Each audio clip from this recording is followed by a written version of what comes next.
दोबारा बार बार कहना, हक मारी मत मारी, ये लगातार बीजेपी का काम करने का तरीका है। सदन में बिना चर्चा के इतना बड़ा फैसला हो गया सदन में। कोई नया परिवर्तन होने जा रहा है इनकम टैक्स बिल में। नोटबंदी हम लोगों ने देखी, जीएसटी हम लोगों ने देखी, अमेरिका से टैरिफ लग रहा हम देख रहे हैं, हमारा पूरा कारोबार व्यापार चीन पर निर्भर हो गया। तो हम कहां जा रहे हैं देश को लेकर के? कैसे अमृत काल में विकसित भारत बनेगा, ये बड़े सवाल हैं। सर, आज फतेहपुर में अपोजिशन हो या ना हो, हम लोग बिल पास करेंगे। अब वैसे किरण रिजिजू जी अकेले ही फुटबॉल खेलते हैं, हम लोग को भी बुलाना चाहिए था, हम लोग भी साथ खेलते हैं फुटबॉल। और इस सरकार का नोटबंदी भी हम लोगों ने देखा, और नोटबंदी पे ये आश्वासन दिया कि काला धन खत्म हो जाएगा और आतंकवाद खत्म हो जाएगा। दोनों चीज हम लोग देख रहे हैं।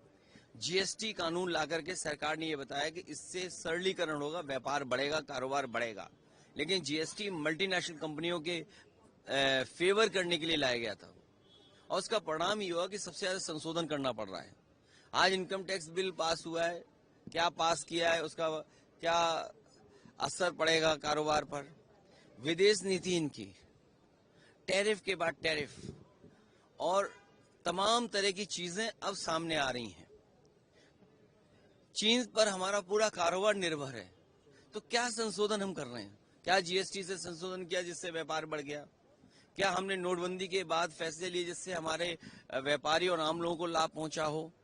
कोविड टाइम के समय जो परेशानी आई, यहाँ कोई पत्रकार ऐसा नहीं होगा जिसका उसके बाद वेतन बढ़ा हो। जो कम हुआ वो आज भी वैसा ही है।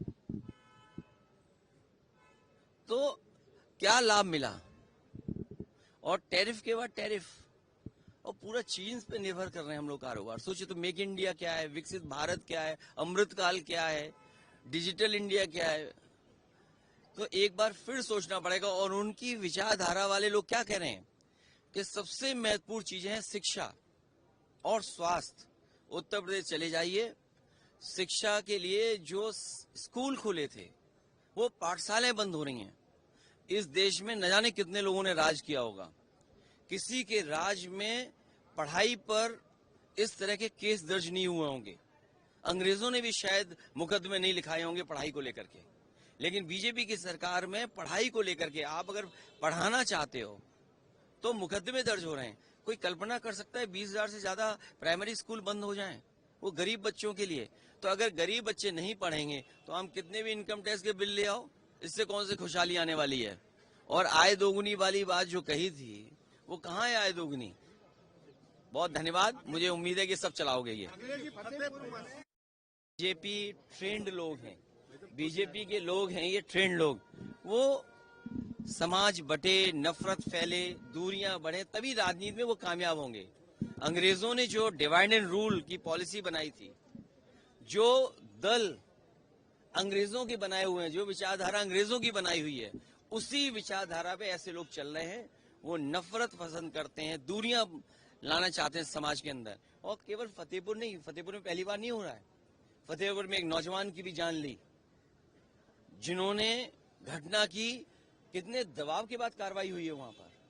इससे पहले भी कि नक्शा पास नहीं है या कोई इलीगल कंस्ट्रक्शन हो गया है, उस पर एक मस्जिद गिरा दी गई, हेरिटेज मस्जिद।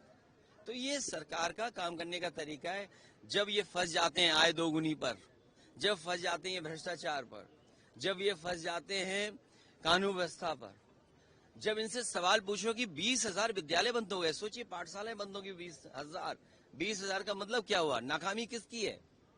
और एफआईआर किस पे लिख रहे हैं? जो लोग पढ़ा रहे हैं उन पर। जो अंग्रेज जैसे काम करते थे वैसे ही भारतीय जनता पार्टी काम कर रही है।